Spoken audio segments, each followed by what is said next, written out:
got 25 minutes. We gotta go.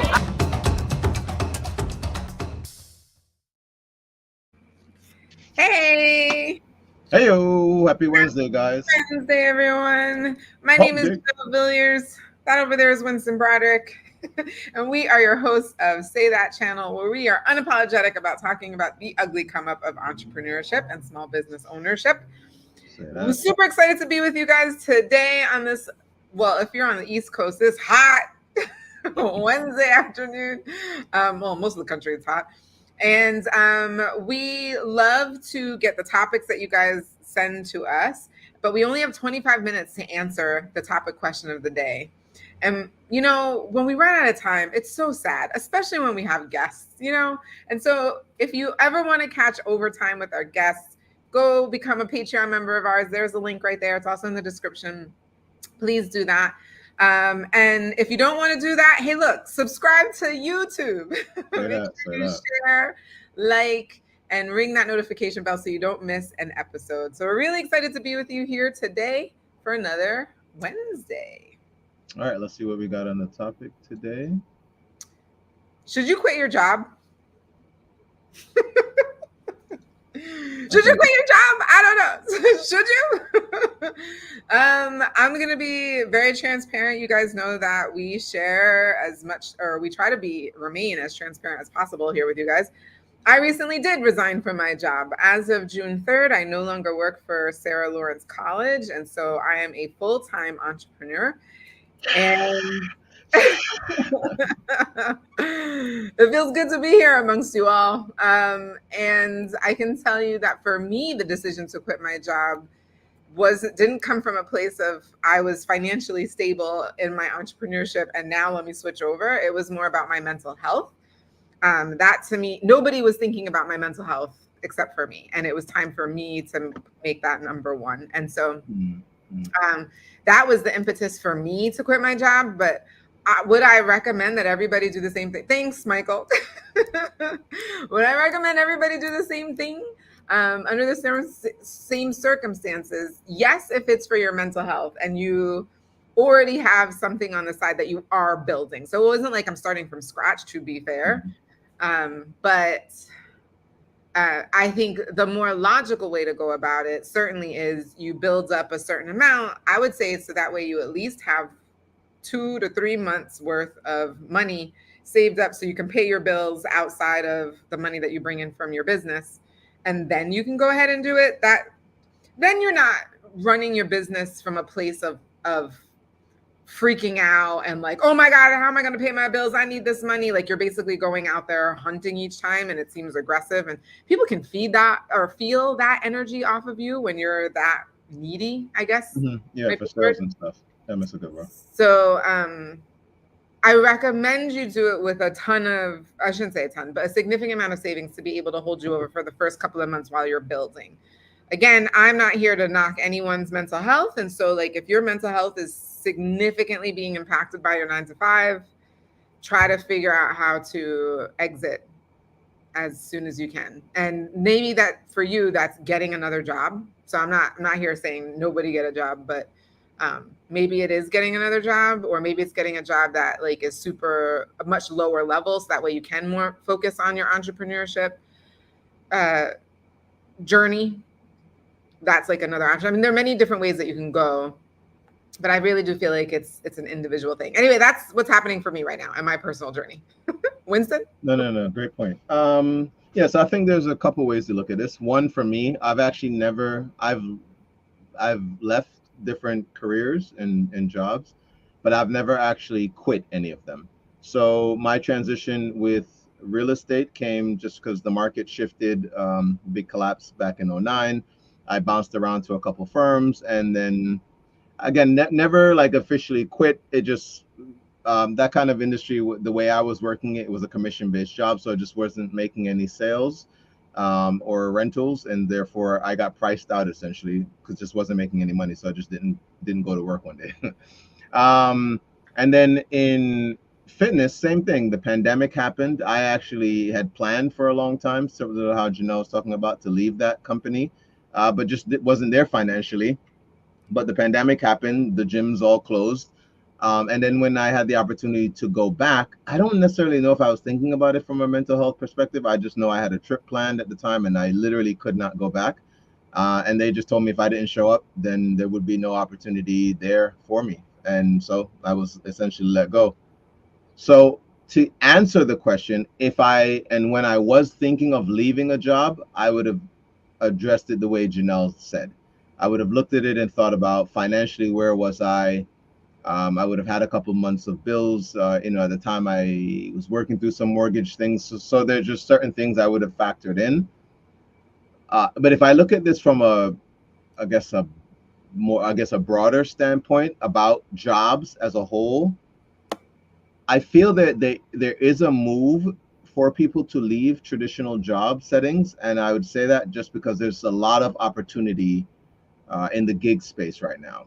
And so there are people who before, I don't know if you would have considered yourself freelancers. I know it would be more freelancers than entrepreneurs would be the terminology, but I feel like there are a lot of people who now, given their skill set and tenure in, corporate-ish America, that you can leave with what you've learned and you can go do what you do for someone else in a gig space and not have to work like how you did before, which was not contractually, because I still think of that as gig. I just don't think you'd have to tie yourself down to a corporation for like a 10-year stint now. I think you can kind of bounce around now.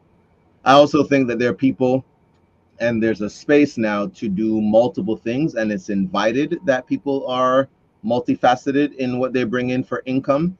And I don't know if that space was always as accepting. I know that even when we started out with network marketing, I know there's a lot of pushback from people who were established that they just didn't have the time to do other things. And I think the pandemic and just some other factors have allowed people to recognize, I have a lot more time to do things, and things are a little bit easier to build out and take on some of these other opportunities that they weren't before. So should you quit your job?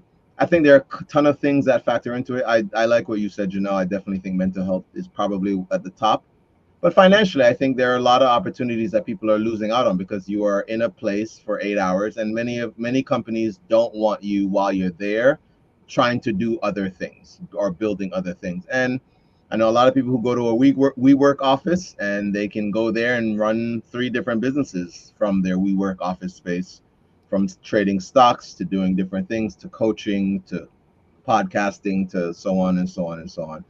So I think it depends on where you are in your life and what you're looking for, would be my answer. Well, throw it in the comments, guys. Let us know what you guys think before we jump into the video. Well, I was just about to say that. Put in the comments. We want to know what you've got to say. What are your thoughts? Am I the only one who's recently quit a job? If there's somebody else out there who's recently resigned from their job, please let me know. We want to hear about it in the comments. We want to commiserate. We want to do all the things. All right, so who we got today? I'm really excited. Today we've got a TED Ed Talk. So many people are familiar with TED Talks. They have like an educational platform now where it's purely TED Talks that are there to educate people about different topics. And they have one about jobs and gigs and what that all is about. So I figured let's listen to what they've got to say. Let's do it.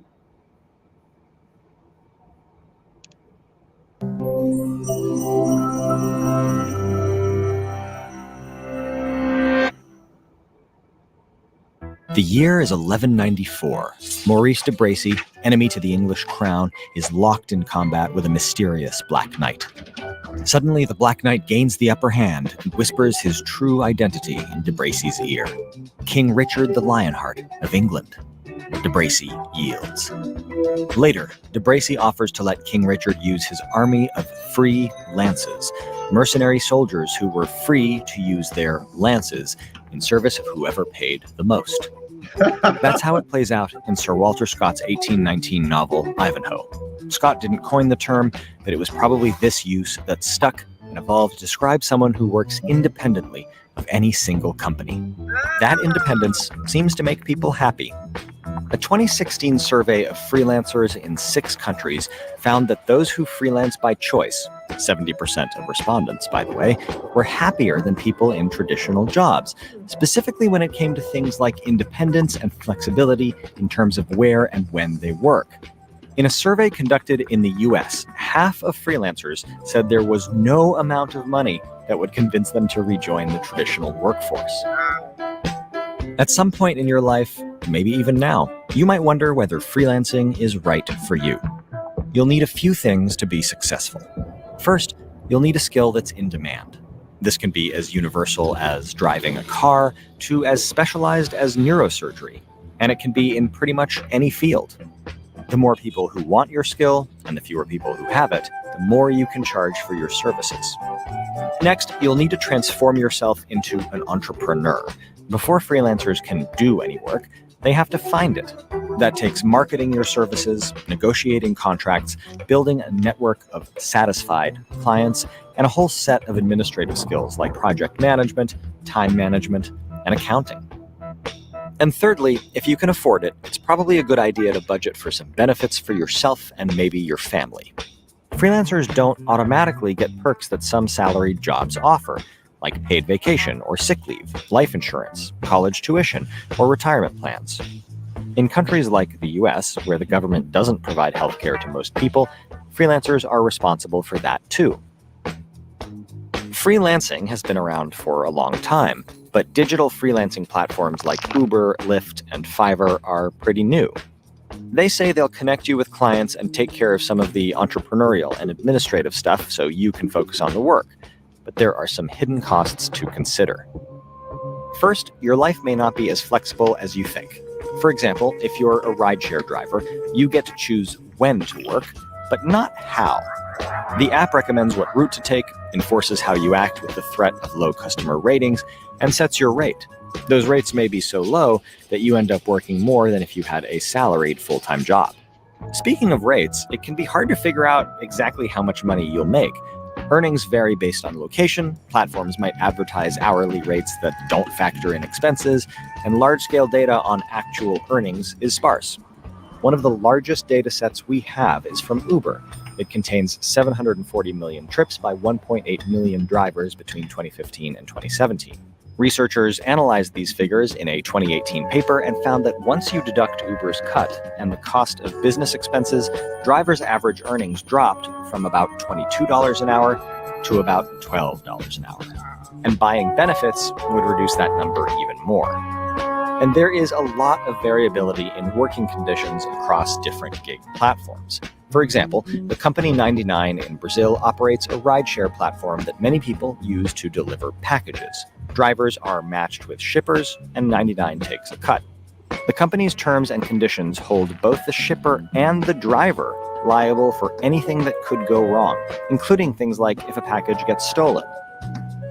If you're considering joining the app economy and don't want to read all the fine print, there's a network of researchers who publish ratings of platforms based on 5 categories of fair employment. Digital gig platforms come with drawbacks and may not provide a reliable living wage. But for many around the world who don't have the luxury of choice and need to make money as soon as possible, like say if you just lost your job, the gig economy is the easiest and fastest place to get hired. For this reason, some have called it an alternative safety net. So considering all these factors and many others, should you dip your toes into the gig economy or dive in? Ask yourself, how much do you value flexibility or autonomy? Do you prefer to work within an established structure or to make your own? Are you willing to network to find new clients? Are you organized and self-directed? And perhaps most importantly, how much do you value knowing exactly what you'll earn from week to week? The term GDP is thrown around a lot, but how does this metric actually affect you? This video explores how we use GDP to determine what country is best to live in. See if you agree. Or head to the World Economic Forum's YouTube channel for expert interviews on economics and current events. And I really love how they broke that down, like the areas that they actually looked at when assessing that. Yeah, that was really cool. I love that there are different apps that like do the work for you to assess like how good some are versus others. I think that's really helpful. Because if you're busy trying to just make money, who has time to actually research which one is better than the other? Yeah, that reminds me of the I don't know if you remember, there was I don't know who did it, but there was a study done that said the best place to work, and at one point I know Google Yeah. was like hands down, like, just like the top place. And funny enough, the place I was working at the time, when I heard of this study, had it as one of the worst, not worst, but just not as high at the time. And some of the reasons that they gave, and again, understand, for some trainers, their company, and I love that they pointed these things out.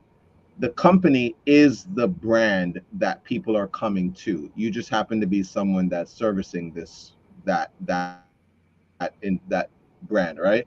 So I like how they use Uber. For somebody who's an Uber driver, that driver is not running down trying to see who's trying to get a ride. Literally, the app is doing what I'm going to consider is the hardest part. I know we were having a conversation recently with a guest we had on, and they asked a question in terms of like how we get guests for the show, and Janelle pointed out that I wouldn't say about like 90% of that is work that she does. And it made me, in that context just now, made me think of, oh, there are different, for what you're doing, the aspect of that work that's getting the prospect or whatever the case may be. If something is doing that for you, it's going to get, right, it's going to take a portion of whatever the money is that you guys are bringing in.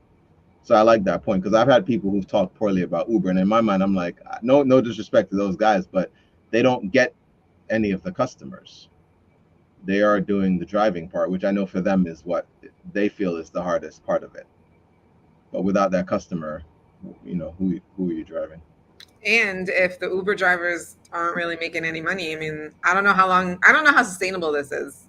There's like this weird belief that like Uber drivers make a lot of money, but they don't. So I don't know Yeah, how. see, but that's what we have to be careful. They do, because for what they are doing. And here's what I'm saying: you'd have to have a conversation with someone who's having to be a regular driver. That they're not like, I live in Brooklyn, dollar van drivers. These are people who are having to drive around, same gas, all these things, but their challenge for the day is convincing someone to get in their car. Again, convincing a young lady, a young man, to get into their vehicle in an economy now where someone else that they can has already been vetted through a company is out there, and you can easily reach them from an app on your phone. So if you're telling me now, if you're saying about the Uber driver, that person at some point is not even going to have an option, like they mentioned, because what's the alternative? If that's the industry you're saying you want to work in now, to drive people around, what's your alternative? To put yourself back out on the street now without a TLC license? I don't know if that's what they want to do. That's my thing. When I speak to Uber drivers, most of the Uber drivers that I've spoken to, it's not that they had a calling to drive or that they were taxi drivers before. They literally are doing it because, hey, I know how to The drive. opportunities, yeah, that's my point. This seems like really easy, and I can make a lot of money and have my own hours.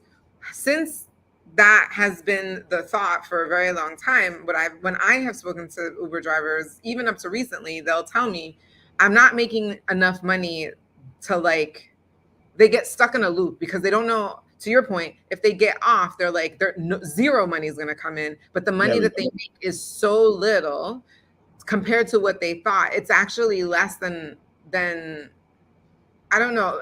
In New York City, I know that the minimum wage has gone up to about $12, but essentially you're making like $12. You're making minimum wage from driving a car. And that's not even, then once you put in the cost of having to buy your own health insurance, it might even be less than that. And so I don't know how sustainable that is. If that's your only job and that's what you're doing, I don't know how sustainable it is to continue doing that but there's a word you use there. For someone to say that they were turning that into a career. But these are the important words. That's why we talked about gig and jobs. For some, they're the benefits. They said with a job, your point, you get some of these benefits. You are making what you just said, the same wage as some of these people, but there are expenses that you no longer have to worry about. There is no gas. There aren't these other things. You're in a place that you're working for the duration of the time that you're there, and you're going to be getting compensated. You now don't have the choice of health, whether or not you choose health insurance, because those things are taken out for you. Like, again, this is one of those things where someone's will have to weigh at the end of the, like, I'm talking about even like the littlest dollar, many of us will have to weigh. I at one point never had health insurance. I worked 8 years of never having that. I remember when I got a job and they were taking money out from my check, I fought that and was like, I'll be all right. If I'm sick, I'll stay home. And they were against that completely, because that company doesn't work that way. You have to be employed however many, I'm sorry, what is it? Depending on how many employees you have within a company, you must provide insurance. So you had no option there. For a person like me coming from commission based, I missed just the freedom. And that was the biggest thing, the freedom to say, I don't want to give my paycheck away to something that I didn't think was a necessity for myself. And so if you're you do give up some of these things. If you're willing to pay the tax penalty to not buy insurance, then I mean that's your right to do that right now too. That's it. That's fair. Terms like that again are just interesting because you spend money on a lot of things. So if you want to just pay for your own insurance, or again, whatever the ramifications on the tax side are, these are all decisions that all of us get to make in this space. Again, but I think the idea is, should you quit your job? And then we're talking about going into something. I'm just saying, it looks like something like Uber. I don't know if people, I think this people isn't look an at it a little bit further to see if it's going to be the right one, which is why I like that they listed some companies that actually go and look to see which ones are I don't want to say the best bang for your buck, but like you're going to go ahead and put in some effort and actually make some money that would allow you to pay your bills and live your life. I mean, basically is what I'm getting at. I think the interesting point of what you're making is, if that was what that person was looking for, they could have just gotten a job. So I don't think that was to make Uber a bad place. I think they could choose a different gig is what I'm saying. I'm like, they could do Uber. Yeah, but the way that it sounds like it's coming off is like that's a bad option, and it's not. It's just that it's in conjunction with other things you can do. Many people I know who did Uber, it wasn't their primary source of income. So if you're saying to me that that's what someone's telling you, oh, I got into this because I was told these things, I feel like that's many things. I know people who got into real estate because they're told that people make millions of dollars in real estate. Is that a true thing? It 100% is. Will that be the case for everyone? It is never the case in anything. We literally we built something where we had to be very clear to disclaim to people, very few percentage of people make it into these tiers of income with what we are all doing. And that's, I think, where Uber, I don't necessarily think it's a bad opportunity. I like what you said. I think you should understand what it will take and what you will get from it in conjunction with whatever you are doing in your life. Because I think if you're doing Uber a couple nights a week, and the cost benefits of, hey, I'm going to be driving around, hey, whatever the other things are, hey, I'm making a couple extra dollars and I'm only going to work 3 hours so it doesn't eat up my gas. All these things, you can factor all that into another income stream. But if you're making it your sole income, I don't think that's what we were here. I think the conversation we were having was about adding other things onto your plate. Not leaving a job to go make Uber your job. Just giving the video as the context. Don't leave your job to go make Uber your job. Thank you for saying that. Yeah, that's not. I don't think that's what we were. I don't think that's what the video was saying. Think you and I were coming at it from two different angles. You were coming at it from that angle, which was, oh, these are things that you can add to your lifestyle to create different sources of income. I was looking at it as, if you quit your job, what are you going to do to replace that income? And some people look at Uber as the thing. And so we were just coming at it from two different places. Yeah, okay. That's a fair thing. Because again, you'd have to tell me what is the average? I don't even know what the average yearly income for an Uber driver is before you would even begin to have that. They stated there, and we would have to do the numbers, but they said it's $12 an hour if you don't include health insurance. So $12 an hour is what they make. So is that a full-time Uber driver? That's what I'm saying. I don't know. Does Uber have caps to how much you work? Is there overtime? You would have to tell me the average an Uber driver makes, which I'm sure they have their statistics on what I just told you, $12 an hour. That's the average. That's not their yearly income. I don't know what that means yearly income wise. I'm sorry. If you just told me, what is the average for someone to leave their job? You're looking at income for the year. I make 50 at my job now. What does an Uber drive? What is the average Uber driver make? I'm either going to excel or I'm going to be in a below year. this I'm just person. making Yes. this in a year. Yeah. That's how, that's how you would assess that financial decision. If it's the money thing you're leaving for, because you mentioned money as some of the reasons these people are leaving to go to that industry, I'd imagine you'd say, what is their averages? And then what does the average person in my industry make? I remember at one point you were saying you weren't making what, I don't know if it was the average for what your position was, but that's what I'm saying. These are the things I'm assuming when you went to the table to negotiate, these are some of the things you'd bring up. I don't think you get to do that, to your point, with Uber, though. Those are something you're just set up into. And some people may question, I guess it depends. Yeah. Annual, I was thinking some people may look at monthly, like how much do you normally make on average make monthly to make it more real? Because most people don't get paid like a lump sum in a year, right? Like they get paid monthly. Again, another valid point. Yeah. And I look at things that's actually another good point. Yeah. So yeah, you probably want to look at all those things. Anyway, we just went down a rabbit hole of like minutia and like the like really small things to pay attention to when making that decision, which I think goes back to the original question. Like, should you quit your job? It really all depends on what's going on with you personally. And yeah, this is a very personalized question. Very good.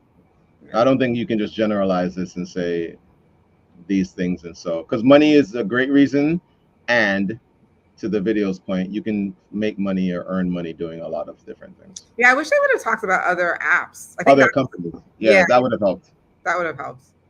Or we can see if we can find, guys. We'll definitely link the video, but we'll see if we can get more. Because this is an interesting conversation. So please let us know what your continued thoughts are on this. This is really good. Agreed. All right. Well, this is awesome.